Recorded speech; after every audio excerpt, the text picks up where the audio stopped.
নমস্কার, আমি বৈশাখী। শিল্প সাহিত্যবাই বৈশাখী চ্যানেলের সকল শ্রোতা বন্ধুদের স্বাগত জানাই। আজ আপনাদের বলবো সম্পূর্ণ ভিন্ন স্বাদের ভিন্ন আঙ্গিকের একটি গল্প, চেতনার তরঙ্গ। গল্প পাঠ এবং লেখায় আমি বৈশাখী বিশ্বাস দেবনাথ। গল্পটি প্রথম থেকে শেষ পর্যন্ত শুনবেন। ভালো লাগলে অবশ্যই লাইক করবেন, কমেন্ট করবেন, শেয়ার করবেন এবং আপনাদের প্রিয় চ্যানেল শিল্প সাহিত্যবাই বৈশাখী সাবস্ক্রাইব করে বেল বাটন প্রেস করে পাশে থাকতে একদম ভুলবেন না। বন্ধুরা, শিল্প সাহিত্যবাই বৈশাখী এখন চলে এসেছে ইউটিউব মিউজিক পডকাস্টে। ইচ্ছে করলে আপনারা সেখান থেকেও গল্প শুনতে পারেন এবং আপনাদের ব্যক্তিগত মতামত আমার সঙ্গে শেয়ার করতে পারেন।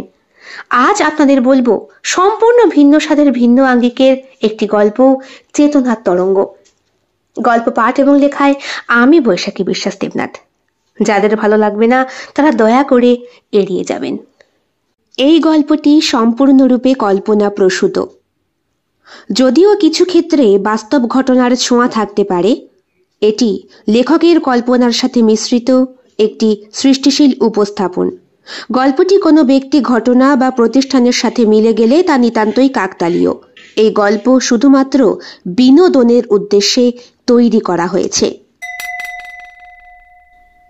অ্যাঙ্কার রুদ্রনীল সেন বসে আছে অন স্ক্রিন টিভিতে। স্বাগতম নেক্সট ভিশন বাংলা লাইভে। আজ বিজ্ঞান ও গবেষণা জগতে এক গর্বের দিন। বিশিষ্ট গবেষক এবি আজ রাষ্ট্রপতি পুরস্কারে ভূষিত হয়েছেন তার যুগান্তকারী গবেষণার জন্য, যা ভবিষ্যতে চিকিৎসা ও নিউরো কমিউনিকেশন সিস্টেমে বিপ্লব আনতে পারে। জাস্ট এটা বলে শুরু করবি, বুঝতে পেরেছিস? ওইটুকু তুই বলে দে না। চোখের ইশারায় অর্পিতাকে জানালো রুদ্রনীল। রুদ্রনীলের ইশারায় হেসে ফেলল অর্পিতা। বস পাশেই দাঁড়িয়ে রয়েছেন। হাততালি দিয়ে বললেন, যা খুশি করবি কর তোরা।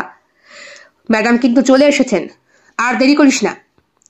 স্ক্রিনে এবির ছবি এবং গবেষণার শিরোনাম ভেসে ওঠে, quantum entanglement in biological neural pathways, a hypothesis for non local consciousness transmission. এই থিসিসে গবেষক এবি প্রমাণ করেছেন কিভাবে কোয়ান্টাম এন্টালেগমেন্টের ধারণা মানব মস্তিষ্কের নির্দিষ্ট নিউরাল নেটওয়ার্কে প্রয়োগ করা যেতে পারে, যা ভবিষ্যতে মানুষের অস্থানিক চেতনা বা নন লোকাল কনসাসনেস এর ব্যাখ্যা দিতে পারে।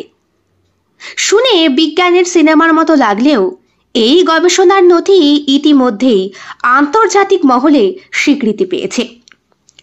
লাইভ রিপোর্টার অদ্বৈত সাহা, বাইরে পুরস্কারের অনুষ্ঠানস্থলে। ধন্যবাদ রুদ্রনীল। আমি এখানে দাঁড়িয়ে আছি বিজ্ঞান ভবনের সামনে, যেখানে কিছুক্ষণের মধ্যেই রাষ্ট্রপতির হাত থেকে পুরস্কার গ্রহণ করবেন গবেষক এবি। আমাদের সঙ্গে রয়েছেন বিশিষ্ট নিউরোবিজ্ঞানী ডক্টর অনুরাধা ঘোষ। অনুরাধাদি, আপনি কিভাবে দেখছেন এই সম্মানটিকে? ডক্টরেট অনুরাধা বেশ হেসে বললেন, দেখুন, যখনই কোনো গবেষক নির্বিচারে অধ্যাবসায় করে সত্য বা নতুন ব্যাখ্যা খুঁজে পান, তখন সেই গবেষণার যথাযথ মূল্যায়ন হওয়া উচিত। এবি এর কাজ শুধু একাডেমিক থিওরি নয়, এটি ভবিষ্যতের মস্তিষ্ক কম্পিউটার ইন্টারফেস এআই থিসিসের এমনকি চিকিৎসা ক্ষেত্রেও অভাবনীয় ভূমিকা রাখতে পারে।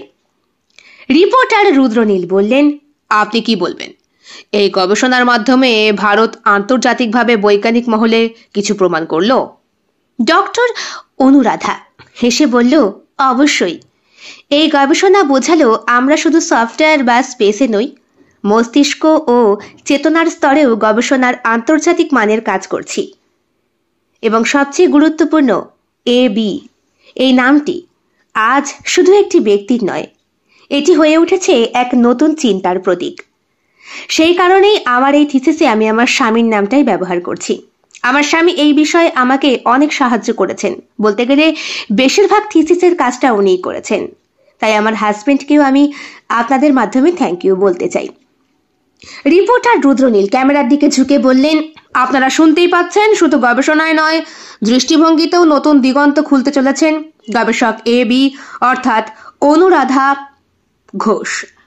কিছুক্ষণের মধ্যেই পুরস্কার বিতরণ পর্ব শুরু হবে। আমরা নেক্সট ভিশন বাংলার পক্ষ থেকে এবি ওরফে অনুরাধা ঘোষকে জানাই আন্তরিক অভিনন্দন। স্টুডিওতে ফিরে আসে অ্যাঙ্কার রুদ্রনীল। ধন্যবাদ অদ্বৈত, আমরা এই মহেন্দ্রখানে গর্বিত। আজ আবার প্রমাণ হলো গবেষণা কখনো বৃথা যায় না, সময় মতো সেটার স্বীকৃতি মেলে, সম্মান মেলে, আর সেটা ঠিক এইভাবেই পৌঁছে যায় দেশ ও দশের কাছে। সামনের স্ক্রিনে এই নিউজটাই দেখছে নন্দিনী, আর নিজের কাজ করছে। নিউজ দেখতে দেখতেই তার ঠোঁটের কোণে হাসি ফুটে উঠেছে। দূরের কেবিনে ওর অ্যাসিস্ট্যান্ট বসে, তার দিকে ইশারা করে নন্দিনী বলতে চাইছে, এইসব বিজ্ঞানীদের জন্যই আমরা বেঁচে আছি। বসে থাকা মেয়েটি নন্দিনীর অ্যাসিস্ট্যান্ট, সেও হাত উঁচু করে হাসি জানায়। ঠিক এমন সময় বাইরের সিকিউরিটি এসে নন্দিনীকে জানায় একটি ছেলে এসেছে দেখা করতে তার সাথে, কি সব সইপত্র করতে হবে। নন্দিনী ঠান্ডা মাথায় বলে, পাঠিয়ে দাও। ততক্ষণে নন্দিনী তার কম্পিউটার স্ক্রিনে দেখতে পাচ্ছে একটি ছেলে হাতে ফাইল নিয়ে নন্দিনীর জন্যই তার কেবিনের বাইরে অপেক্ষা করছে। স্টিল গ্লাসের ভেতর জমে থাকা বরফ জল। স্থান বেঙ্গালুর, কর্পোরেট হেডকোয়ার্টার, 21 তলা বিল্ডিং। হাতের গ্লাসটা তুলে নেয় নন্দিনী। সকাল 11:20। নন্দিনী, বয়স 37, কর্পোরেট দুনিয়ার এক অসম্ভব পথ অতিক্রম করে এসে বসে আছেন নিজের কাঁচ ঘেরা কেবিনে। তার ডেস্কে পরিপাটি করে রাখা 3টি স্ক্রিন, একটি জার্মান ক্যালেন্ডার, আর একপাশে হালকা গন্ধ ছড়ানো ক্যালামাইল চা। সকালের মিটিং থেকে বের হয়ে নন্দিনী যখন স্লাইড চেক করছে, ঠিক তখনই দরজায় টকটক শব্দ। নন্দিনীর কথাতেই সেই দারোয়ানটি ঢুকতে দেয় ছেলেকে। নন্দিনীর চোখ না তুলেই বলে, কামিন। একজন তরুণ, আনুমানিক 23 বছর হবে, ভিতরে ঢোকে। হাতে একটি ম্যালিনা ফ্লোটার। ছেলেটির চোখে গভীর ক্লান্তি আর ঠোঁটটা শুকনো। হাতে ফোল্ডারটা নিয়ে কেমন যেন করছে সে, কণ্ঠস্বর বেশ সংকোচপূর্ণ। ছেলেটি বলে, madam, fast track project approval, আপনাকে একবার সাইন করতে হবে, আজই সাবমিট করার শেষ তারিখ। নন্দিনী মাথা তোলে, দেখে ছেলেটিকে, কিছুক্ষণ নিরীক্ষণ করে। চোখের তারায় যেন চুলচেরা বিশ্লেষণ। ছেলেটির পোশাকটা অগোছালো, চোখটা লাল। ঠান্ডা গলায় অথচ কোনো আবেগহীন ভঙ্গিতে নন্দিনী বলে, নতুন? ছেলেটি বলে, হ্যাঁ ম্যাডাম, ইন্টার্নশিপ থেকে অবজার্ভ হয়েছি, আজ 3 মাস। আমার ফাইনাল প্রফেশন এই প্রজেক্টের ওপরই। নন্দিনী হাতে প্রজেক্টটি নেয়, একটু নেড়েচেড়ে বলে, এই প্রজেক্টের ক্লায়েন্ট রিস্কে আছে, প্রোটোকল ফলো করনি। ওই অ্যাপ্রুভাল চেইনে সিএফও এর সই নেই, ইন্টারনাল অডিট ক্লিয়ার হয়নি, আমি সই করব না। এই বলে ফাইলটি ঠেলে সরিয়ে দেয় টেবিলের পাশে। ছেলেটির মুখ থমথমে হয়ে যায়, কণ্ঠ কেঁপে ওঠে, বলে, ম্যাম, আমি জানি একটু ভুল হয়েছে, কিন্তু আমার টিম লিড ছুটিতে, আমি একা সব সামলাচ্ছি। প্লিজ, এটা আপনার কাছে পৌঁছানো মানেই সব ঠিক হয়ে যাবে বলা হয়েছে আমাকে। নন্দিনী এবার সোজাসুজি তাকায় সেই তরুণের দিকে, বলে, তোমার ভুল মানে ক্লায়েন্টের টাকা ডুবতে পারে কি? আমার একটা সই মানে কোম্পানির কোটি টাকার রিস্ক। তুমি বেঁচে যাওয়ার জন্য আমাকে চাপ দিচ্ছ? ছেলেটি প্রায় কান্নার মতো বলে, আমি ভীষণ চাপের মধ্যে আছি ম্যাম। বাড়িতে ক্যান্সার পেশেন্ট আছে, আমি যদি এটা ফেল করি আমার জবটা যাবে। প্লিজ একবার সইটা করে দিন, আমার জীবনটা। নন্দিনী একটু নরম না হয়ে বলে, তোমার জীবন তোমার দায়িত্ব, আমার নাম কারো জীবনের বীমা না। আউট। নির্বাক দাঁড়িয়ে থাকে সে, তারপর ফাইলটা হাতে নিয়ে একবার থেমে যায়, মুখ ঘুরিয়ে চলে যায় ধীর পায়ে। দুপুর 12:10। ছেলেটি উঠে গেল ভবনের 21 তলায়, ছাদে। সিকিউরিটির চোখ এড়িয়ে দরজার কাছে গেল, ফোনে কিছু একটা লিখল, সম্ভবত মায়ের জন্য। কোনো কান্না নেই, শুধু একবার আকাশের দিকে তাকালো। তারপর একটা ঝাঁপ, শুধু একটা আওয়াজ, থপ করে। কম্পিউটার স্ক্রিনে গ্লিচ আর বাইরে সাইরেন, এক্সটার্নাল মিডিয়া রিপোর্টারদের হিরিক, নিচে অ্যাম্বুলেন্স, পুলিশ অফিসারদের এমার্জেন্সি অ্যালার্ম। পুলিশ অফিসার এসেছে, ওসি সোমনাথ। সিসিটিভি বলছে ছেলেটি আগে ফাইল নিয়ে গিয়েছিল মিসেস নন্দিনী বোসের কেবিনে। তারপর সহকারী ইন্সপেক্টর বললেন, ম্যাডামের কেবিনে প্রবেশ করতে গেলে আমাদের এইচওডি ক্লিয়ারেন্স লাগবে, অ্যাক্সেস প্রোটোকল আছে। ওসি বলে, আমরা মিডিয়াকে কি বলবো বলো তাহলে? আত্মহত্যা? কিন্তু কারণটা? সহকারী বললেন, কর্পোরেট সিস্টেমে এইসব লুকিয়ে যায় স্যার। কে জানে ম্যাডাম সই করলেন কিনা, অনেক উঁচুতে ওনার কানেকশন। নন্দিনীর কেবিন ঠিক সেই দিনই বিকেল 4টে। অলরেডি পুরো ব্যাপারটা গোটা অফিসে ছড়িয়ে গিয়েছে। ছেলেটির বাড়িতে আদৌ কোনো ক্যান্সার পেশেন্ট আছে কিনা এটা না জানা গেলেও এইটা স্পষ্ট, ছেলেটির বাবা নাকি বিরাট মাপের একজন গবেষক। একজন সিনিয়র ইনহাউস লিগ্যাল অফিসারের PR হ্যান্ডেলার নন্দিনীর সঙ্গে বসে বললেন, নন্দিনী, তুমি জানো তো এখন প্রশ্ন উঠছে তোমার অ্যাসিউমড ডিনাই নিয়ে। PR কর্মকর্তা বলে উঠলেন, মিডিয়া ফুঁসে উঠেছে নন্দিনী, কোল ব্লাডেড কর্পোরেট ক্রুটলি বলে অলরেডি হেডলাইন হয়ে গেছো তুমি। নন্দিনী শান্ত গলায়, একটুও ভঙ্গুর না হয়ে বলল, আমি সই করিনি স্যার, কারণ কাজটি ঝুঁকিপূর্ণ ছিল। আমি একজনের আবেগ দিয়ে কোম্পানির নীতিকে বদলাতে পারি না। লিগ্যাল অফিসার বললেন, পুলিশ চাইলে জিজ্ঞাসাবাদ করতে পারে নন্দিনী, তারা আসুক। তাদের HR, audit, legal, security, ethics, all 5 departments পেরিয়ে আসতে হবে। আমার কাছে পৌঁছাতে হলে লেয়ার্ড ক্লিয়ারেন্স দরকার। PR কর্মকর্তা বললেন, তুমি কি দুঃখিত? একটু থেমে মৃদু কণ্ঠে নন্দিনী বলল, আমি মানুষের মৃত্যুতে দুঃখিত, কিন্তু নিজের নীতিতে লজ্জিত নই। তাছাড়া ছেলেটি সম্পর্কে বিস্তারিত আমি খুব একটা জানিও না। নন্দিনী তখন সদ্য অফিস থেকে বেরিয়েছে। সাদা সিল্কের রোব পরে তিনি ড্রয়িং রুমের এক কোণে বসে এসপ্রেসে কফিতে চুমুক দিচ্ছেন। চোখে হালকা ক্লান্তি, কিন্তু মুখে এখনো সেই দৃঢ়তা। হাতে এক আধুনিক সাহিত্যিকের উপন্যাস।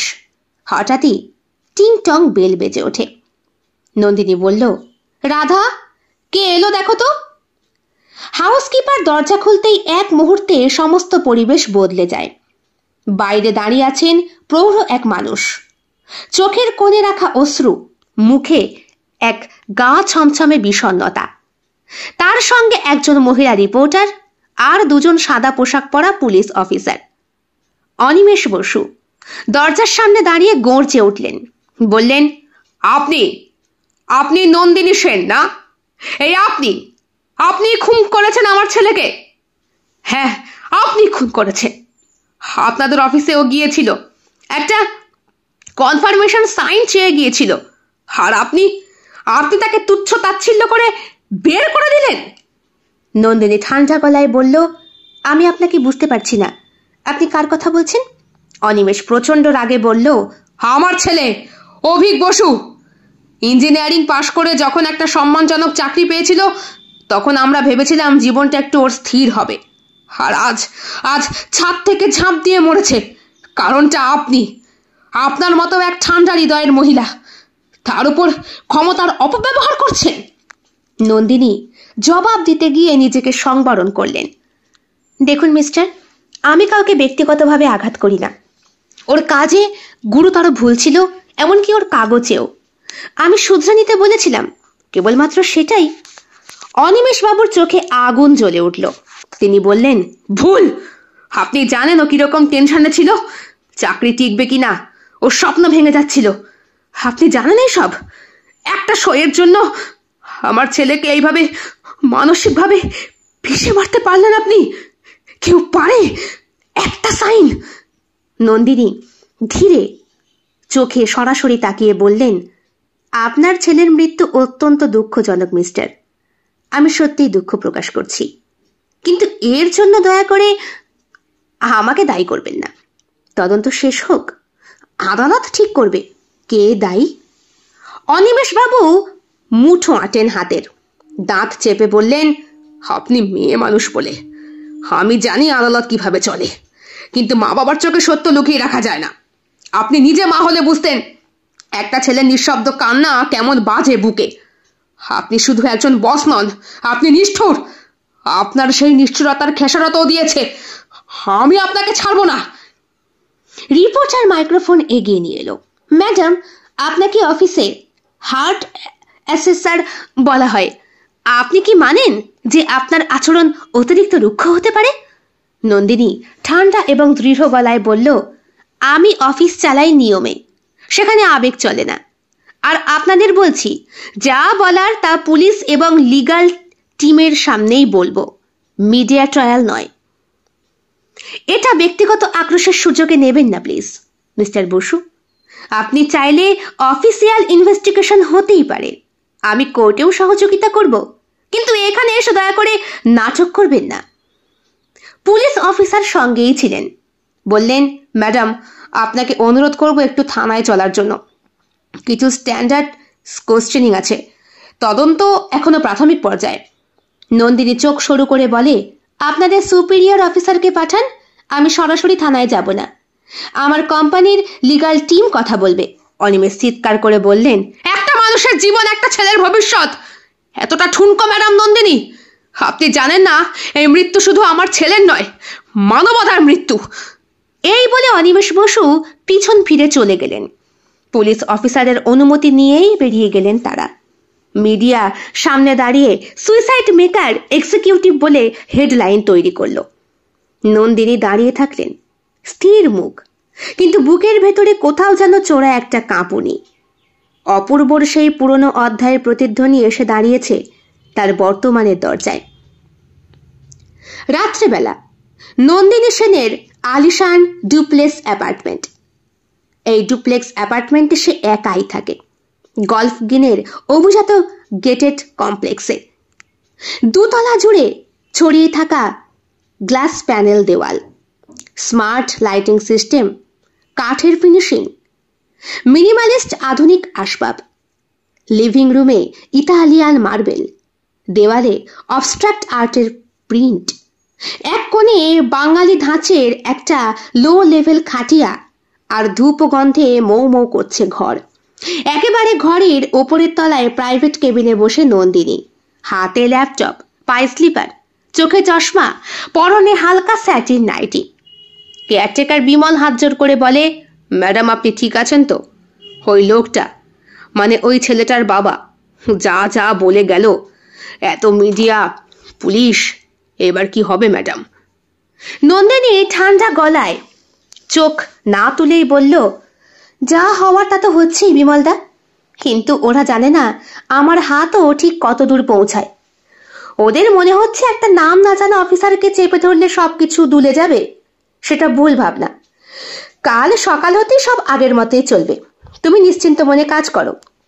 বিমল ভয়ে গলগল করে। তবে আমি বলছিলাম, মানে যদি কোনো সমস্যা হয়। নন্দিনী ধীরে মুখ তোলে, ঠোঁটে হালকা হাসি এনে বলে, যতদিন আমি মাথা নুইয়ে হাঁটিনি ততদিন কেউ আমার ছায়াও ছুঁতে পারবে না। যাও, তুমি ঘুমিয়ে পড়ো, কোনো সমস্যা হবে না। আর কিছু হলে কল সার্চকে বলে দিও, কেমন? পরদিন সকালে কর্পোরেট অফিসের সেই 21 তলা বিল্ডিং, নন্দিনীর কেবিন। সিকিউরিটি রিনা ঘরে ঢোকে, বলে, ম্যাম, একটু সিরিয়াস ব্যাপার হয়েছে। নন্দিনী চোখ সরিয়ে বলল, আবার কি হলো? রিনা বলে, সিটি থানার একটা লিগ্যাল মেইল এসেছে, আপনার নামে একটা অ্যারেস্ট ওয়ারেন্ট জারি হয়েছে। নন্দিনী হাসতে হাসতে বলে, হ্যাঁ সত্যি? ওরা এত তাড়াতাড়ি দৌড় লাগিয়ে দিল, মজার ব্যাপার। চেয়ার থেকে উঠে দাঁড়িয়ে জানলার দিকে হেঁটে যায় নন্দিনী। কাচের ওপারে শহরের ব্যস্ততা দেখে। ম্যাম, অফিসাররা আসছেন আপনাকে নিয়ে যেতে। ঠিক মিনিট 5 পরে 2 পুলিশ অফিসার এসে হাজির হয় নন্দিনীর কাছে। ভদ্রভাবেই অফিসার রায় বললেন, নন্দিনী সেন ম্যাডাম, আমাদের নির্দেশ আছে আপনাকে থানায় নিয়ে যাওয়ার, তদন্তের প্রয়োজনে। নন্দিনী হাসি থামায় এবার। গম্ভীরভাবে বলে, তাই নাকি? আমি জানতে পারি অভিযোগটা কি? অফিসার রায় বেশ দ্বিধায় পড়লেন। বললেন, একজন তরুণ কর্মীর আত্মহত্যা আপনার অফিসেই ঘটেছে। এফআইআরে আপনার নাম উল্লেখ করা হয়েছে মেন্টাল হ্যারাসমেন্ট ও অ্যাবিউজ অফ অথরিটির জন্য। নন্দিনী ঠান্ডা গলায় বলল, এফআইআর তো প্রমাণ নয় অফিসার। আমি আমার উকিলকে ফোন করছি, তখনই যাব যখন সে আসবে। অফিসার রায় সৌজন্য রেখেই বললেন, অবশ্যই ম্যাম, আপনার আইনগত অধিকার আছে। 10 মিনিট পর ফোনে কথোপকথন করে নন্দিনী ও তার আইনজীবী রাজীব চ্যাটার্জির মধ্যে। নন্দিনী বলে, রাজীব, পুলিশ এসে দাঁড়িয়ে আছে, আত্মহত্যার কেসে নাম জড়িয়েছে আমার। তুই ভালো বুঝিস, কাকে খাইয়ে দিচ্ছে আমাকে বলতো? রাজীব ফোনে বলে, হুইচ হান্টিং চলছে নন্দু, কিন্তু তুই 1 ইঞ্চিও নড়বি না। আমি কথা বলছি ম্যাজিস্ট্রেটের সাথে, তোর জামিন অ্যাপ্লিকেশন পাঠিয়ে দিয়েছি, বেল হয়ে যাবে তুই যাওয়ার আগেই। নন্দিনী বলে, ডাল মে কুছ তো কালা হে বটেই, কিন্তু ডাল তো আমার হাতেই রান্না রাজীব, দেখি ওরা কত দূর যায়। ঠিক 15 মিনিট পর পুলিশ গাড়ির দরজায় দাঁড়িয়ে একজন কনস্টেবল। অফিসার রায় মৃদু হেসে বললেন, ম্যাম, ম্যাজিস্ট্রেটের অফিস থেকে খবর এসেছে, আপনার জামিন মঞ্জুর হয়েছে, আপনাকে এখনই আর জেলে যেতে হচ্ছে না। নন্দিনী অভদ্রভাবে হাসেন না, তবে হাসেন। ঠান্ডা মাথায় বলেন, আমার মনে হয় আপনাদের কফির প্রয়োজন। ক্যান্টিনে একটা কাপে চিনি কম দিয়ে কফি খান, কাজে মন বসবে। ল্যাপটপ বন্ধ করে ব্যাগ হাতে নেন নন্দিনী এবং কেবিন ছেড়ে বেরিয়ে যান পিছনে না তাকিয়ে। সন্ধে 7টা। গলফ গ্রিনের অভিজাত আবাসনে নন্দিনী সেনের বাড়ির সামনের রাস্তা। অন্ধকার নেমে এসেছে, বাতির আলোতে গাড়ির ছায়া কাঁপছে। নন্দিনীর কালো রেঞ্জ রোভার গেটের সামনে এসে থামে। নামতেই নন্দিনী দেখতে পায় চারিদিকে 6-7 জন অচেনা মুখ ঘিরে ধরেছে গাড়িটিকে। তাদের চোখে মুখে স্পষ্ট শত্রুতা। একটা গুন্ডা চিৎকার করে বলে, এই সালি, তোকে আজ ঘর থেকে বেরোতেই দেব না, তোর বাকি দিনগুলো তোকে চেনাবো আমরা, কিভাবে একটা জলজান্ত ছেলেকে মেরে ফেললি। 2 নম্বর গুন্ডা গালাগালি দিয়ে বলে, নিজেকে কি মনে করিস বে তুই? মেয়ে ছেলে বলে কিছু হবে না, যতক্ষণ না তুই স্বীকার করছিস অনিমেষ দা তোকে ছাড়বে না। নন্দিনী ঠান্ডা গলায় বলে, স্বীকার কিসের? নিজের অপরাধ না অন্যের কুৎসিত রচনা? তৃতীয় গুন্ডাটি হুমকির স্বরে বলে, তুই যদি কাল থেকে একা একা বেরোস শালি, তাহলে আমরা বোঝাবো, শরীরের হাড়গোড় সব থাকবে ঠিকই, কিন্তু তার যে কি হবে সেটা বলা যাচ্ছে না। এমন সময় নন্দিনীর ড্রাইভার সপ্তপক্ষ, বছর 45 বয়স, গায়ে চাপানো পাঞ্জাবি, চোখে ধারালো চাহনি, মুখ কড়া স্বরে গাড়ির দরজা বন্ধ করতে করতে বলে, হাত লাগাবার আগেই বলে রাখছি, আমি কিন্তু গাড়ি চালাই, ছ্যাঁচড়ে সহ্য করি না। আর হ্যাঁ, আস্তে বলছি কথাটা, কেউ যদি ম্যাডামের দিকে হাত তুলিস, তোদের হাতটাই কিন্তু থাকবে না। আমার নাম সপ্তপক্ষ, পাঞ্জাবের ছেলে। হঠাৎ ঝাঁপিয়ে পড়ে এক গুন্ডার কলার চেপে ধরে সপ্তপক্ষ, চোখ রাঙিয়ে বলে, মারবো না, কিন্তু তোদের হাড় কটা থাকবে সেটা হাড়ে হাড়ে বোঝাবো। গুন্ডারা কিছুটা পিছু হটলেও গালাগালি বন্ধ করে না। ঠিক তখনই নন্দিনী ফোন করে লোকাল থানায় কল করে। নন্দিনী থানার অফিসারকে বলে, এইমাত্র আমার বাড়ির সামনে 6-7 জন অজ্ঞাত পরিচয় লোক এসে আমাকে হুমকি দিচ্ছে। আমি মিসেস নন্দিনী সেন বলছি। আপনি জানেন আমি কার কথা বলছি? থানার অফিসার ঠান্ডা মাথায় বললেন, ম্যাম, আপনি চিন্তা করবেন না, এক্ষুনি ফোর্স রওনা হচ্ছে, জাস্ট 5 মিনিট সময় লাগবে পৌঁছাতে। 5 মিনিটের মধ্যেই পুলিশের গাড়ি এসে পৌঁছায়। অফিসার মৈত্র চিৎকার করে বলেন, কে তোরা? একজন মহিলার বাড়ির সামনে দাঁড়িয়ে হুমকি দিচ্ছিস? হ্যাঁ, লজ্জা শরম নাই? চল বেটা। গুন্ডারা পালাতে চেষ্টা করে, কিন্তু 3 জনকে ধরে ফেলে পুলিশ। লাঠির ঘা খাওয়ার পরে এক যুবক মাটিতে বসে পড়ে কাঁপতে কাঁপতে বলে, আমি সব বলছি স্যার, দয়া করে মারবেন না। থানায় গাড়ির কাছে পুলিশের সাথে অফিসারের কথোপকথন হয়। বলে, বল, কে পাঠিয়েছে তোদের? সোজাসুজি বলবি, তাহলে পাছায় একটাও লাঠির বাড়ি পড়বে না। ডাকাত, বেশ সুদৃশ্য যুবক। আর 6-7 জনের থেকে সে একটু আলাদা, অল্প বয়সী, তাই অল্পতেই ভয় পেয়ে গিয়েছিল। আমাদের পাঠিয়েছে অনিমেষ বসু। উনি বলেছেন যদি না ম্যাডাম স্বীকার করেছে ওনার জন্যই ওনার ছেলে আত্মহত্যা করেছে, ততদিন ওনাকে হেনস্থা করতে। উনি এও বলেছেন এর শেষটা নাকি উনি দেখেই ছাড়বেন। নন্দিনী পুলিশ অফিসারের দিকে তাকিয়ে, গাড়ি করে সেও পৌঁছে গিয়েছিল, সপ্তপক্ষই তাকে নিয়ে গিয়েছিল। ঠিক আছে অফিসার, এইবার আমার পালা। অনিমেষ বসুকে আমি যতটা চিনি, ও কোথায় কাকে লুকিয়ে রেখেছে, কি কি করেছে, তার সবটা আমি জানাতে পারি। কিন্তু আমি চাইবো এটাকে একটা assault and conspiracy to intimate a witness case হিসাবে নথিভুক্ত করুন। অফিসার মৈত্র হেলমেট খুলে বললেন, আপনার কথায় আজ অব্দি সন্দেহ প্রকাশ করার সাহস পাইনি ম্যাডাম। আমি এক্ষুনি কেস ফাইল করছি, আর এবার ওকে খুঁজে বার করতেই হবে।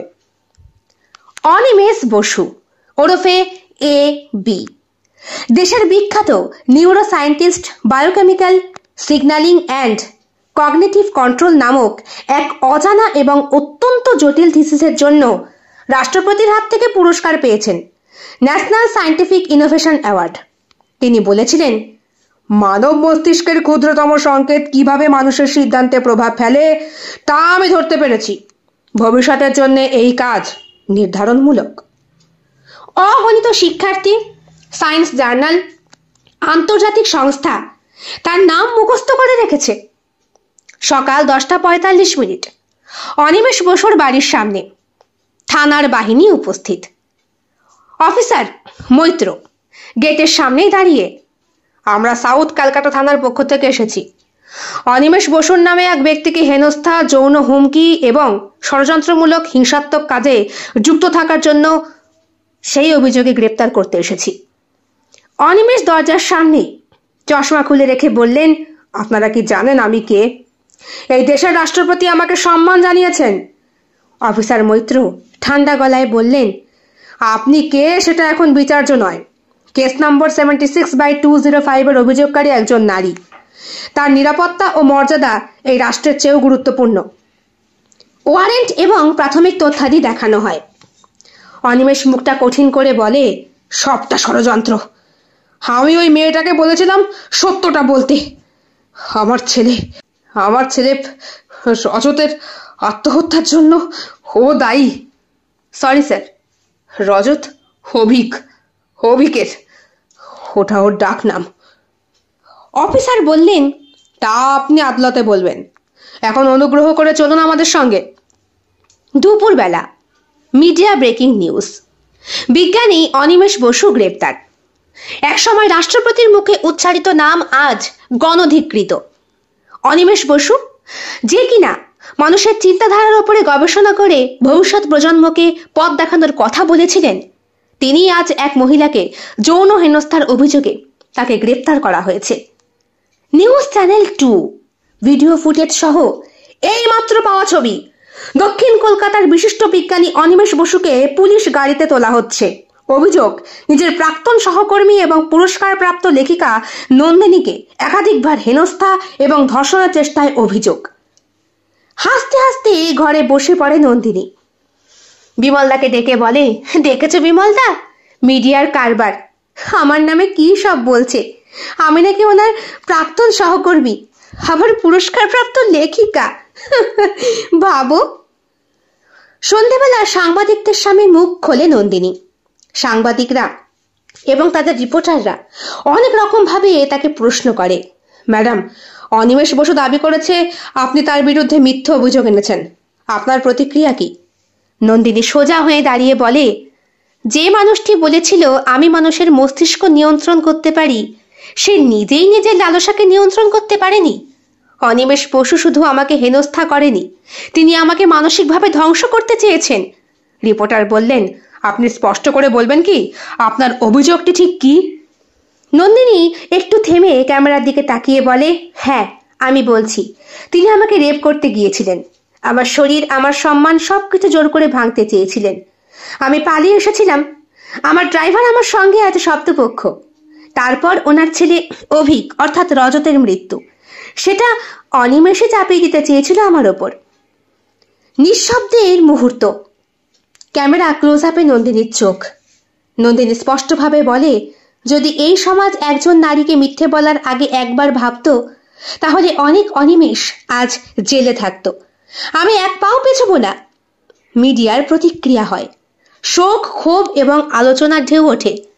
Social media justice for Nandini trend করতে শুরু করে। অনিমেষ বসুর সব একাডেমিক পদ থেকে সাসপেনশন ঘোষণা করা হয়। রাষ্ট্রপতির দপ্তরে তার দেওয়া পুরস্কার পুনর্বিবেচনার নির্দেশ দেয়। রিপোর্টারদের ভিড় সরে গেলে নন্দিনীর পাশে এসে দাঁড়ায় শব্দপক্ষ। বলে, আপনি ঠিক করেছেন ম্যাডাম, এবার সত্যিই রক্ষা হয়েছে। না শব্দপক্ষ, রক্ষা হয়নি, লড়াইটি এবার শুরু হয়েছে।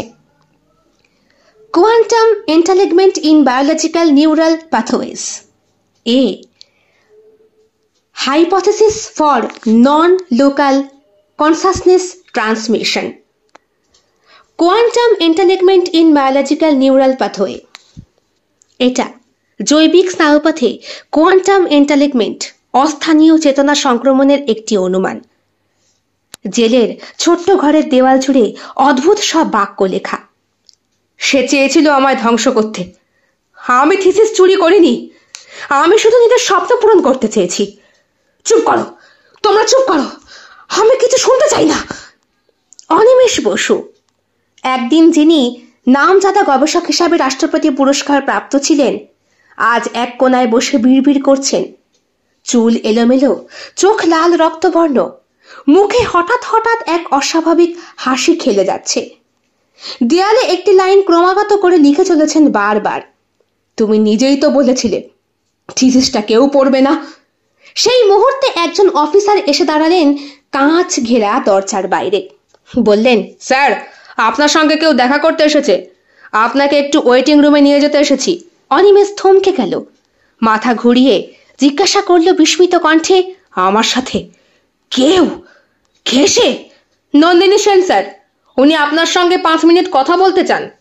হালকা সংকোচে সেই অফিসার জানায়। অনিমেষের মুখে ছায়া পড়ল, তার শরীরের রক্ত যেন শীতল হয়ে গেছে।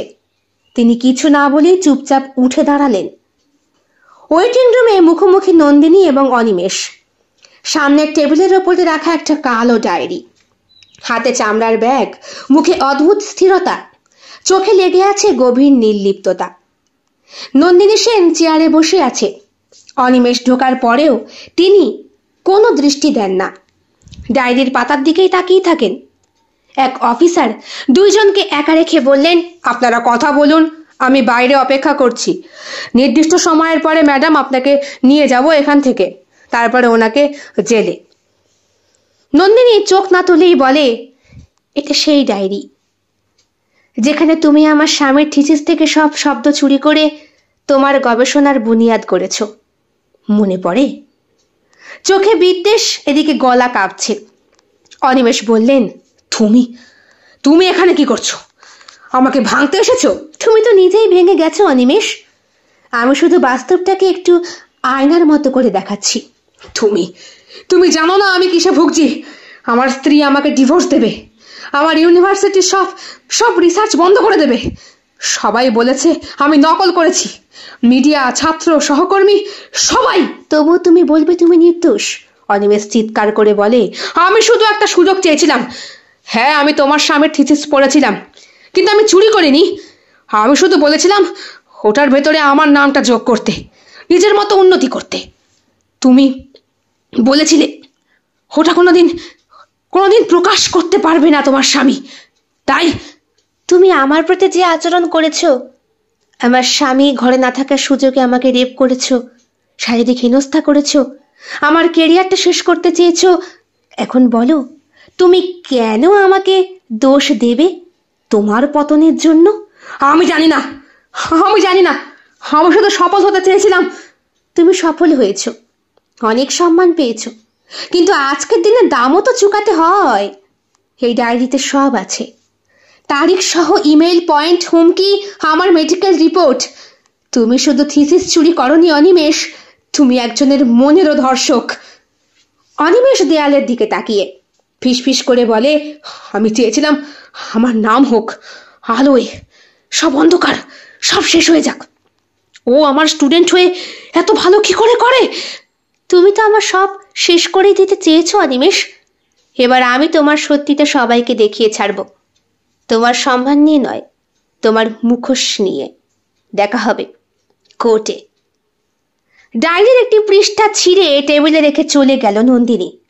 সেখানে লেখা, নকল করা জ্ঞানের চেয়ে বিপজ্জনক আর কিচ্ছু নেই, কারণ সেটা শুধু নিজের নয়, অন্যের জীবনও ধ্বংস করে। অফিসার দরজার সামনে দাঁড়িয়ে বললেন, চলুন অনিমেষ বাবু, আপনার জন্য আজকের সেশন এখানেই শেষ। অনিমেষ বসু চুপচাপ নিজের দিকে তাকান। নিজের পরিচয় যেন নিজেই চিনতে পারছেন না। সকাল 11টা, বিশ্ববিদ্যালয়ের গবেষণা ভবন। অপূর্ব, বয়স 35। ওরই প্রফেসর অনিমেষ বসু, বয়স 45 থেকে 50-এর কোঠায়। বিশ্ববিদ্যালয়ে পদার্থবিজ্ঞানের প্রখ্যাত অধ্যাপক। Quantum entertainment in biological neural pathways, a hypothesis for non local consciousness. এমন একটি গবেষণা যার উপরে আগে কেউ সুনির্দিষ্ট গবেষণা করেনি। অপূর্বর কক্ষে কফির কাপের ধোঁয়া উঠেছে। অপূর্ব বসে আছে ফাইনাল বিএসটি জমা দেওয়ার ফোল্ডার হাতে। এদিকে দরজায় টোকা। অনিমেষ বসু হালকা হেসে বললেন, হবে তোমার কাজ দেখে মুগ্ধ অপূর্ব। তুমি জানো তো, এই থিসিস একদিন নোবেলের আলোচনায় থাকবে।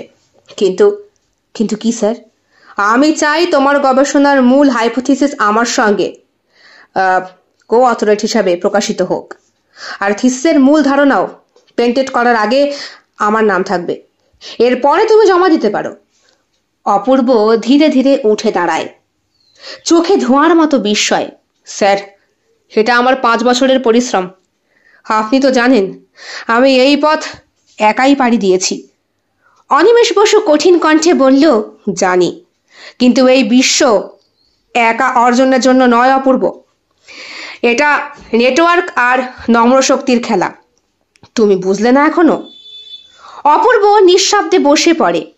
তার চোখে জল নেই, কিন্তু ভিতরে সবকিছু ধ্বংস হয়ে যাচ্ছে। ভাইভার দিন, প্রায় মাস 7 পর, বসন্তের এক সকাল। অপূর্ব এসেছে তার স্ত্রী নন্দিনীকে সঙ্গে নিয়ে। বয়স 23 বছর, সদ্য বিবাহিতা, চুপচাপ, কিন্তু চোখে গভীর প্রজ্ঞা। কক্ষের ভেতরে বেশ কয়েকজন বিশিষ্ট সদস্য এবং প্যানেল উপস্থিত অনিমেষ বসুও। প্রথম প্রফেসর জিজ্ঞাসা করলেন, অপূর্ব, তোমার গবেষণা এক কথায় অসাধারণ, কিন্তু এটার মূল স্ট্রাকচারের কিছু এথিক্যাল গ্রে এরিয়া আছে। স্যার, আমি প্রতিটা তথ্য সংগ্রহ করেছি নিরপেক্ষভাবে। সব পর্যবেক্ষণ আমার একান্ত নিজের। তোমার গাইডের নাম প্রথম লেখক হিসাবে যুক্ত হয়নি কেন? অপূর্ব থেমে যায়। কিছু বলবে কি বলবে না বুঝে উঠতে পারে না। চোখের কোণে নন্দিনীকে খোঁজে। নন্দিনী চোখের ইশারায় বলে, ভয় পেও না। অপূর্ব এই বিষয়ে বলে ওঠে, আমি এইসব বিষয়ে কিছু বলতে রাজি নই স্যার। প্রথম সদস্য চোখে চোখ রেখে বলে ওঠে, তুমি বুঝতে পারছো না অপূর্ব, তোমার স্বাধীনতার জেদ তোমার ডিগ্রির পথে বাধা হয়ে দাঁড়াবে। আমরা তোমাকে স্বীকৃতি দিতে পারছি না, তবু আমি কিছু লিখতে রাজি না স্যার, যেটা আমি বিশ্বাস করি না, বলে ওঠে অপূর্ব। বিশ্ববিদ্যালয় চত্বরের পেছনের লানে অপূর্ব চুপ করে বসে। নন্দিনী ওর পাশে এসে বসে, বলে, তুমি জানো আজকের দিনটা তোমার কত স্বপ্ন। আমি গর্বিত তুমি তো সত্যের পাশে দাঁড়িয়েছ এবং সত্যের জন্য লড়ছো ওদের সাথে। কিন্তু কতদিন আমার তো কিচ্ছু রইল না নন্দিনী, না স্বীকৃতি না ভবিষ্যৎ। ওই গবেষণা তো আমার সন্তান ছিল, কিন্তু তোমার আত্মা তো রইল, সেটা কেউ নিতে পারবে না। আমি আছি অপূর্ব, তোমার পাশে। তুমি আবার শুরু করো নতুন করে। অপূর্ব মাথা নিচু করে বসে থাকে। হঠাৎই তার কাঁধে নন্দিনীর হাতের স্পর্শ। তোমাকে পাশে পেয়ে মনে হচ্ছে আমি কিছু হয়তো হারাইনি, হয়তো এখনো হারিনি। যেদিন আমার সত্যকে কেউ মানবে না, সেদিনও তুমি থাকবে তো, তাই তো? নন্দিনী বলে, আমি তোমার গবেষণার সমীকরণ নই অপূর্ব, আমি তার প্রমাণ। যেখানে ভালোবাসা ও সাহস একত্র হয় সেখানেই সত্য জন্ম নেয়। অপূর্ব দীর্ঘ নিঃশ্বাস ফেলে নন্দিনীর দিকে ফিরে তাকায়। অনেক দিন পর আজ পাহাড়ে এসে মনটা শ্রান্ত হয়েছে নন্দিনীর। চোখে মুখে একটা অদ্ভুত আনন্দ আর খুশি খেলা করছে ওর। সন্ধ্যাবেলার হালকা রোদ পড়ে এসেছে পাহাড়ের ঢালে।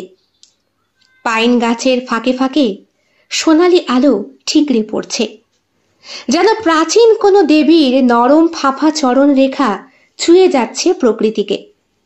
নন্দিনী আজ অনেক দিন পর নিজের জন্য বেরিয়েছে। হালকা পিচ রঙা শাড়ি, চোখে কাজল, ঠোঁটে সামান্য গোলাপি ছায়া, মুখে আজ যেন বহুদিন পরে এক টুকরো নীরব শান্তি। পাহাড়ি এলাকায় পোস্টিং হয়েছে নন্দিনীর। শহরে এমন একটা গোলমালের পর আর সেখানে টিকে থাকার সাহস দেখায়নি সে। শুধু সেই নয়, তার সহকারী যারা আছে, সহকর্মী, তারাও, উচ্চপদস্থ অফিসাররাও নন্দিনীকে এলাকায় আর রাখতে চাননি। ওর সেফটি হিসাবে ওকে দূরে পোস্টিংয়ের ব্যবস্থা করে দিয়েছেন। তার সঙ্গে বাংলো, বাড়ি, গাড়ি এবং মেট তো আছেই। হাঁটতে হাঁটতে নির্জন পাহাড়ি পথ ধরে এগিয়ে যায় নন্দিনী। বাতাসে হালকা শীত, নীরবতার মধ্যেও কিছু কথা বলছে সে। এখানে পাহাড়িরা কথা বলে, এখানে কেউ কাউকে আঘাত করে না, শুধু সময়ের সঙ্গে মিলিয়ে যায় সব ব্যথা। হঠাৎ সে অনুভব করে তার ডান হাতটা কেউ একটুও ব্যথা না দিয়ে নরম ভাবে ধরেছে। চমকে গিয়ে পিছন ফিরে তাকায় নন্দিনী, কিন্তু পিছনে কেউ নেই। তবে সামনের ঝোপের ঠিক পাশে আলোর গন্ধমাখা মেঘের মতো দাঁড়িয়ে আছে অপূর্ব, তার হারিয়ে যাওয়া স্বামী। মুখটা ঠিক আগের মতোই, ধীর, শান্ত আর ভরসাময়। চোখে সেই পুরনো আলসেমিতে মোড়া গভীরতা। নন্দিনী দাঁড়িয়ে যায়, চোখ থেকে জল গড়িয়ে পড়ে। অপূর্ব, এটা তুমি? তুমি নাকি আমি ভুল দেখছি? আমি সব জানি নন্দু, সবটাই।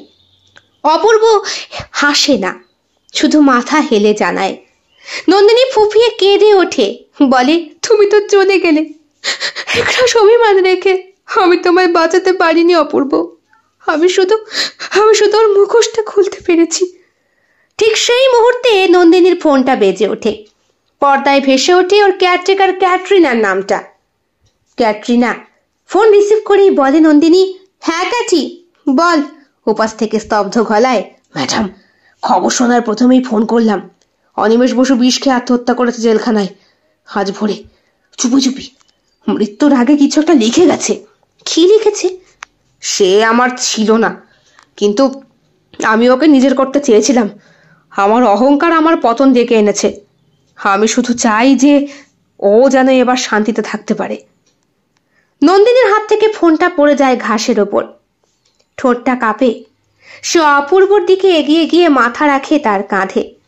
অপূর্বর গলা নিঃশব্দ, কিন্তু উপস্থিতি বাস্তব। তুমি কি এখন আমায় ক্ষমা করেছ?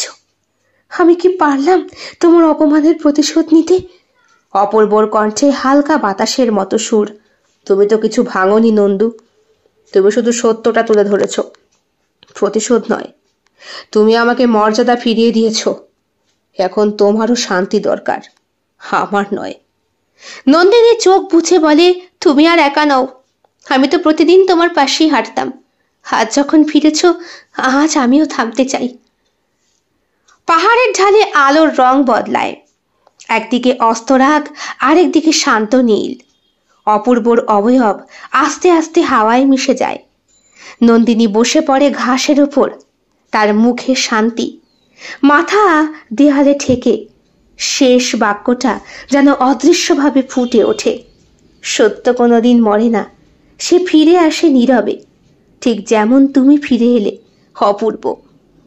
অপূর্ব স্যারের একটি সইয়ের অভাবে নিজের পিএইচডি ডিগ্রি অর্জন করতে পারেনি, আর না পারার যন্ত্রণাটা কুড়ে কুড়ে খাচ্ছিল তাকে। নন্দিনী পড়াশোনা করবার জন্য অপূর্বকে সম্পূর্ণ সময় দিতে পারত না। হয়তো নন্দিনীর সেই সময়ের অভাবে অপূর্ব ভেতরে ভেতরে আরো ভেঙে পড়েছিল। প্রথমে তার মাথাটা বিগড়ায়, তারপর সে নিজেই আত্মহত্যা করে। কিন্তু তার থিসিস যেটা লিখে সে মারা গিয়েছিল, সমস্ত ক্রেডিট নিয়ে নিল AB, অর্থাৎ ডক্টর অনুরাধা ঘোষের স্বামী অনিমেষ বসু। ওনাদের ছেলে অভিক নিতান্তই সরল সাদাসিধে ছেলে।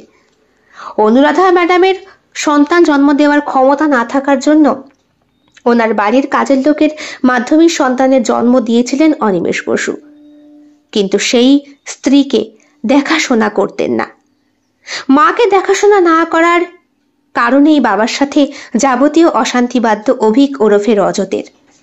মা সত্যিই ক্যান্সারের পেশেন্টই ছিল, যার চিকিৎসার জন্যই অনিমেষের মস্ত বড় সোনার খাঁচা থেকে বেরিয়ে নিজের মতো বাঁচতে চেয়েছিল অভিক।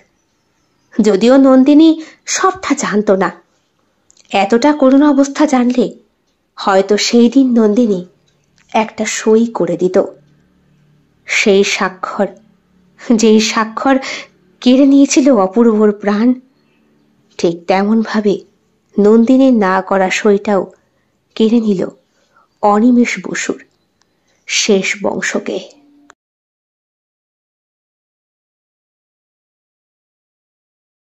কেমন লেগেছে আজকের গল্প কমেন্ট বক্সে কমেন্ট করতে একদম ভুলবেন না। ভালো লেগে থাকলে অবশ্যই লাইক করবেন, কমেন্ট করবেন, শেয়ার করবেন এবং আপনাদের প্রিয় চ্যানেল শিল্প সাহিত্য বাই বৈশাখী সাবস্ক্রাইব করে বেল বাটন প্রেস করে পাশে থাকতে একদম ভুলবেন না বন্ধুরা। দেখা হবে খুব শিগগিরই আগামীকাল সম্পূর্ণ নতুন একটি ভিন্ন স্বাদের গল্পের সঙ্গে। আপনাদের সকলের উপস্থিতি একান্তভাবে কামনা করি। সকলে খুব ভালো থাকবেন, সুস্থ থাকবেন এবং একইভাবে সাহায্য এবং সহযোগিতার হাত বাড়িয়ে দেবেন। সবাই ভালো থাকবেন। শুভরাত্রি।